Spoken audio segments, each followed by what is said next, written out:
onímọ́tò rọra ṣe ẹ̀sọ́ pẹ̀lẹ́pẹ̀lẹ́ onímọ́tò.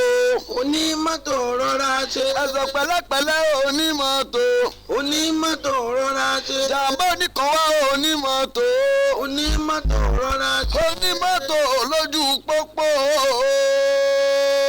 ẹ̀yin sọ̀mọ́rí ajíwárin ogún onífẹ̀jẹ̀wáwẹ̀ lágbèrè lẹ́dùnmarè ọba awakọ̀ lójú pópó ọ̀gá dírẹ́fà ẹ̀sìn máa rọra ṣe ẹ̀mí ọlọ́rọ̀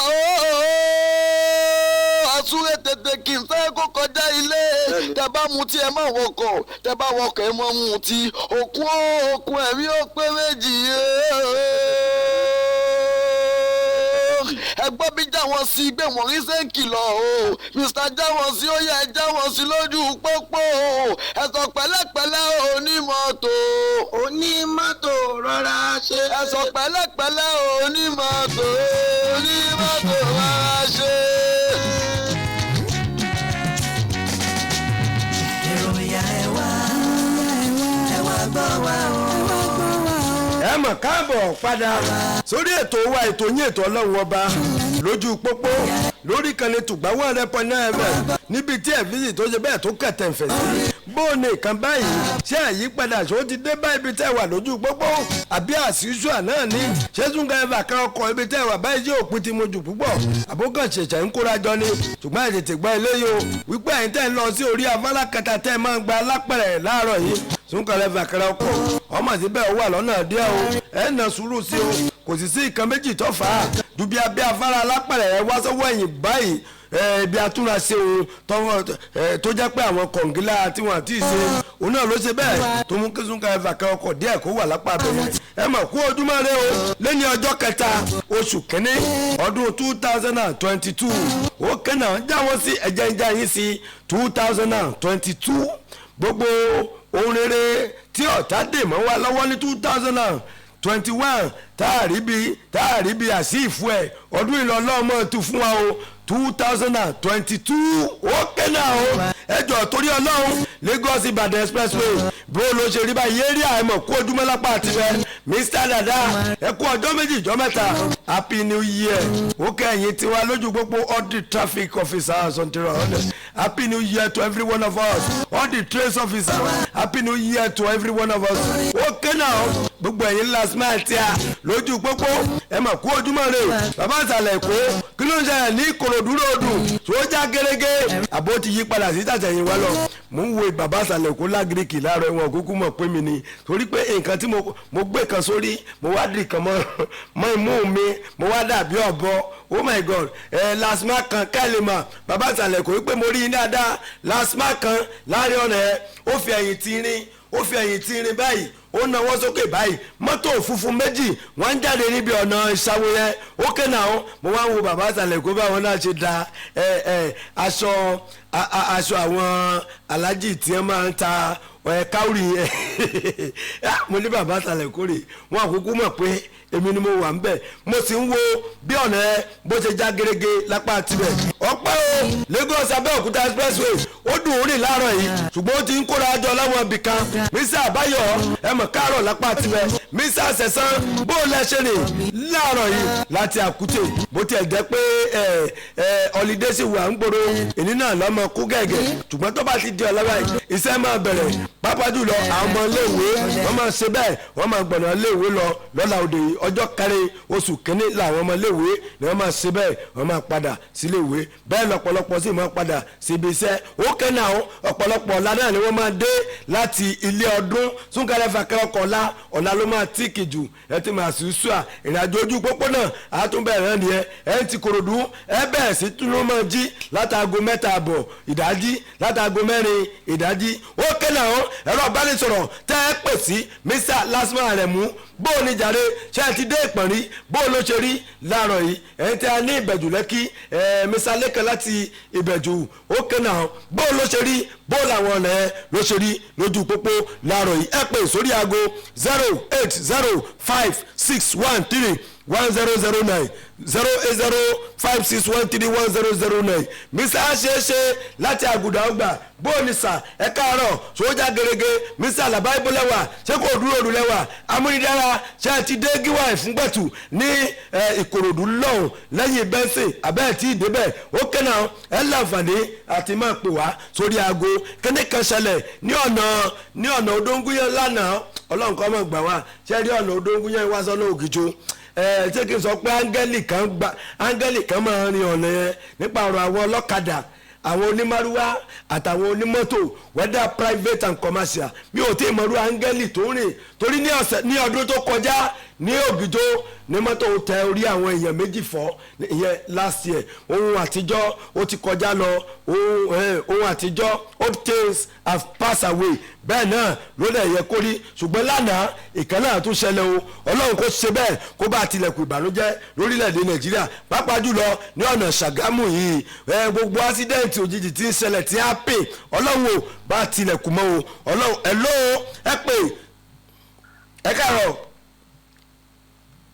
ẹ ló ìpè yẹn ó ṣe bẹ́ẹ̀ ó rè ẹ má gbàgbé pé tẹ́ ẹ bá ti pè ibi tẹ́ ẹ ti ń pè orúkọ yín ibi tẹ́ ẹ ti ń pè ó kéènà ẹ má gbàgbé pé abala àkọ́kọ́ yẹn náà láti sọ wípé ohun tẹ́ ẹ máa bá a dá sí lábala lẹ́ẹ̀kejì tẹ́ ẹ bá ti sọ fún wa ibi tí súnkẹrẹ fàkẹrẹ ọkọ̀ ibi tó wà níbi tẹ́ ẹ wà lójú pópó ẹ wá fi kún ohun tẹ́ ẹ máa bá fi kún tẹ́ ẹ dá sí ni wípé lọ́dún tó kọjá o àwọn kùdìẹ̀kudiẹ tó kù káàtó lójú pópó àwọn ọ̀nà tó jẹ́ ti ìjọba àpapọ̀ tó yẹ kí wọ́n tètè gbé ìgbésẹ̀ sí tó yẹ kùdìẹ̀kudiẹ tó wà ń bẹ̀ léṣì tó yẹ kí wọ́n bójútó tán bójútó lọ́dún yìí o ó yá ẹ pé ìjọba sí àkíyèsí ẹ̀ ọ̀nà ìjọba àpapọ̀ ọ̀nà ìjọba ìpínlẹ̀ ọ̀nà ìjọba ìbílẹ̀ láwọn bíi tẹwà tó jẹ́ pé àwọn ìjọba wọ́n nílò àkíyèsí wa ẹ tètè pè wọ́n sí báyìí ẹ ló yẹ káàárọ̀ sà. lójú pópó. gbé wọn rìn ẹ kú ojúmọ́ sà kí ló kọ́ ẹ láti bẹ̀rẹ̀ tí ń pè. ẹ kú ojúmọ́ kò ní bàjẹ́ o táṣẹ́ ló ń pè láti balùwò. ẹ káàárọ̀ sà o. ẹ sọ ẹgbẹ́ tó. táṣẹ́ ẹ kú ojúmọ́ sà yẹ sà. ẹ kú ojúmọ́ ẹ jọ ibi tó kù sí dáhùn sọ láti jọ yìí ní ọ̀rọ̀ báràsì yìí rọ̀ ni lórí ọ̀rọ̀ báràsì ẹ wo nǹkan tó ń ṣẹlẹ̀ ń bẹ̀ báyìí tẹ bá gbé báràsì ń sìn àtọ̀tún àtòsí báyìí làwọn máa ń rú àwọn mọ́tò náà páàkì síbẹ̀. tírélà tó páàkì sí báràsì báyìí dọ́bù páàkì ni ògbà mọ́tò méjì a dẹ̀ ń pariwo láti last year a tún ti wà lọ́dà yẹ̀ báyìí the same thing náà ní ẹjọ́ tó lọ́ọ́ ẹ̀ bá wa kọ́ lọ́dà táwọn tọrọ kan kọ́ bá wa solution sí o.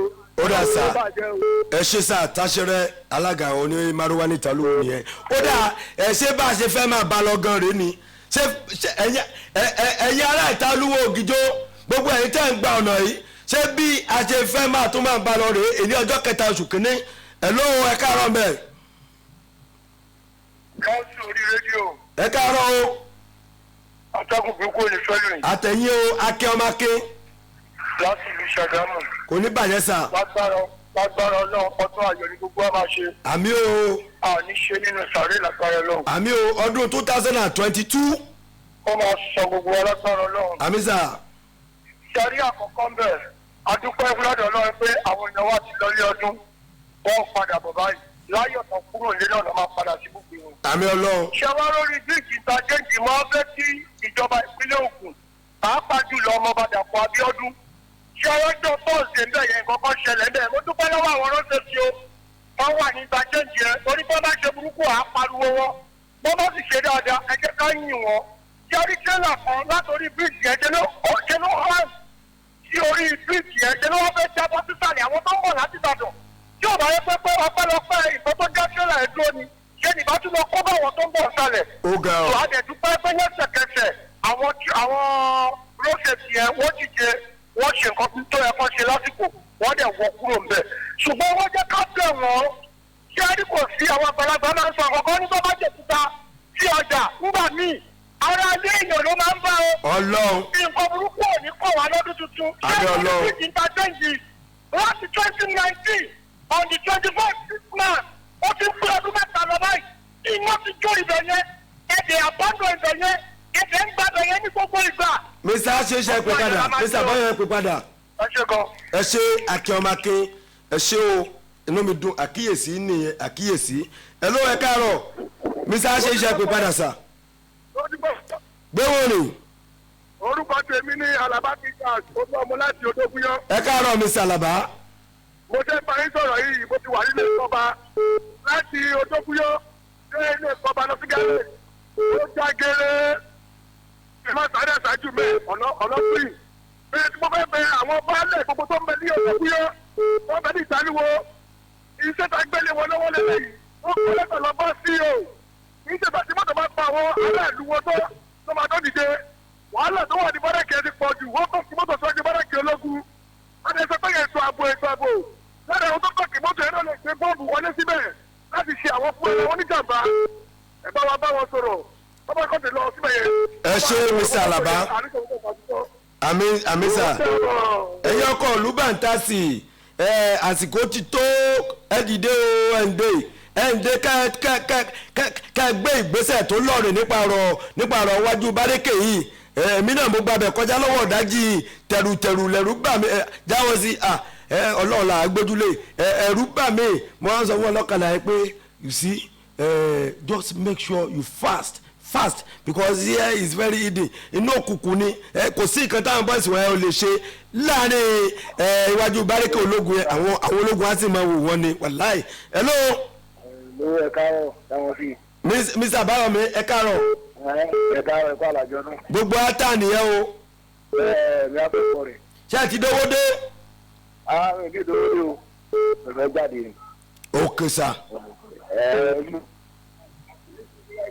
hello Mr. Ṣeṣe. ẹ máa kí ojúmọ́. ẹ kú ojúmọ́ lé ní ẹ sà. ẹ máa kọ́ àṣepọ̀ ọdún. èmi wá sí ọ̀pọ̀lọpọ̀ sà. adúpẹ́ ọgbẹ́ni akíndélókò láti ọgbà. ọ̀rọ̀ ẹ̀ sà. ojú ọ̀nà wa ń sìn láti àgùdà lọ sí kọ́lẹ́ẹ̀jì láti kọ́lẹ́ẹ̀jì padà wá sí àgùdà gbogbo ẹ̀ ló sì dá ní àsìkò yìí. ọlọ́run ṣe o sà. láti jọ́ǹkì náà tàbíwádé fágbà ìṣàgá roundabout gbogbo ẹ̀ ló sì fún un lásìkò yìí. láti ìṣàgá tàbíwádé station òun náà sì dá ṣùgbọ́n lẹ́nu station sí fágbà junction yẹn lè ìdíwọ́ díẹ̀ wà ń bẹ̀ lórí ibẹ̀ yẹn fágbàjọ ọ̀sẹ̀ yẹn ò da adẹ̀tí ń gbé àwọn public work wọn á bá wọn ṣe bẹ̀ yẹn tẹ́lẹ̀ time kan tó bẹ̀rẹ̀ bíìtì tí wọ́n fẹ́ ṣe sí ibẹ̀ ọ̀rọ̀ ẹ̀ sà. ẹ ṣe Mr. Ṣeṣe ẹ ṣe sà.